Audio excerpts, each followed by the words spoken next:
Subscribe to Color Frames. రేపు August 7న Bharat Sri Lanka మధ్య మూడో వన్డే మ్యాచ్ జరగనుంది. ఈ మ్యాచ్లో ఎలాగైనా గెలిచి 3 మ్యాచ్ల సిరీస్ను 1-1తో సమం చేసుకోవాలని టీమిండియా భావిస్తోంది. గత 2 మ్యాచ్ల్లో భారత్ బ్యాటింగ్ పూర్తిగా ఫ్లాప్ కాగా 2 సార్లు టీమిండియా ఆల్అవుట్ అయింది. ఇలాంటి పరిస్థితుల్లో మూడో మ్యాచ్లో భారత బ్యాట్స్మెన్ల ప్రదర్శనపై అందరి దృష్టి పడింది. ఇక సిరీస్ కోల్పోతే టీమిండియా భారీ మూల్యం చెల్లించుకోవాల్సి ఉంటుంది. ఎందుకంటే గత 27 ఏళ్లుగా శ్రీలంకతో ఏ ద్వైపాక్షిక సిరీస్ను కోల్పోలేదు. భారత్ చివరిసారిగా 1997లో శ్రీలంకతో వన్డే సిరీస్ను కోల్పోయింది. అర్జున రణతుంగ నేతృత్వంలోని శ్రీలంక జట్టు సచిన్ టెండూల్కర్ నేతృత్వంలోని భారత జట్టును 3-0తో ఓడించింది. దీని తర్వాత భారత్ మరియు శ్రీలంక మధ్య మొత్తం 11 ద్వైపాక్షిక వన్డే సిరీస్లు జరిగాయి. ఈ కాలంలో ఫలితాలు టీమిండియాకు అనుకూలంగా వచ్చాయి. అయితే ప్రస్తుత సిరీస్ను పరిశీలిస్తే విజిటింగ్ టీం 0-1తో వెనుకంజలో ఉంది. భారత్ శ్రీలంక మధ్య తొలి వన్డే టై అయింది.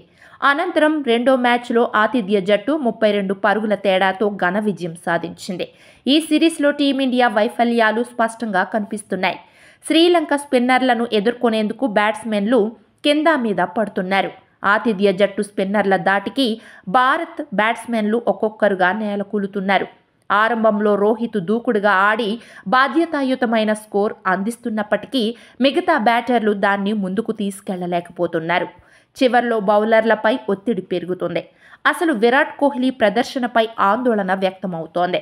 ప్రస్తుతం జరుగుతున్న కొలంబో మైదానంలో విరాట్ కోహ్లీ 4 సెంచరీలు చేశాడు. కానీ అదే మైదానంలో కోహ్లీ తడబడటం ఆందోళన కలిగిస్తోంది. స్పిన్నర్లపై శివం దూబే దూకుడుగా ఆడుతాడు. కానీ శ్రీలంక రెగ్యులర్ లెగ్ స్పిన్ దళాన్ని అర్థం చేసుకోలేకపోతున్నాడు. ఈ క్రమంలో మూడో వన్డేలో శివం దూబే స్థానంలో రియాన్ పరాగ్ను ప్రయత్నించాలని టీం మేనేజ్మెంట్ భావిస్తుంది. పరాగ్ దూకుడు బ్యాట్స్మెన్గానే కాకుండా స్పిన్ బౌలర్ కూడా. అతను ప్రత్యర్థి జట్టుకు ఇబ్బందులు సృష్టించగలడు. ఇక శ్రేయస్ అయ్యర్ మరియు కేఎల్ రాహుల్ స్పిన్నర్లపై మంచి రికార్డుల్ని నెలకొల్పారు. కానీ శ్రీలంక స్పిన్నర్లకు వ్యతిరేకంగా స్ట్రైక్ రొటేట్ చేయడంలో ఇద్దరు బ్యాట్స్మెన్లు విఫలమయ్యారు. ఏదేమైనప్పటికీ తన దూకుడు ధోరణితో ప్రత్యర్థి బౌలర్లను ఒత్తిడికి గురిచేసిన కెప్టెన్ రోహిత్ శర్మ నుంచి భారత బ్యాట్స్మెన్లు గుణపాఠం నేర్చుకోవాలి.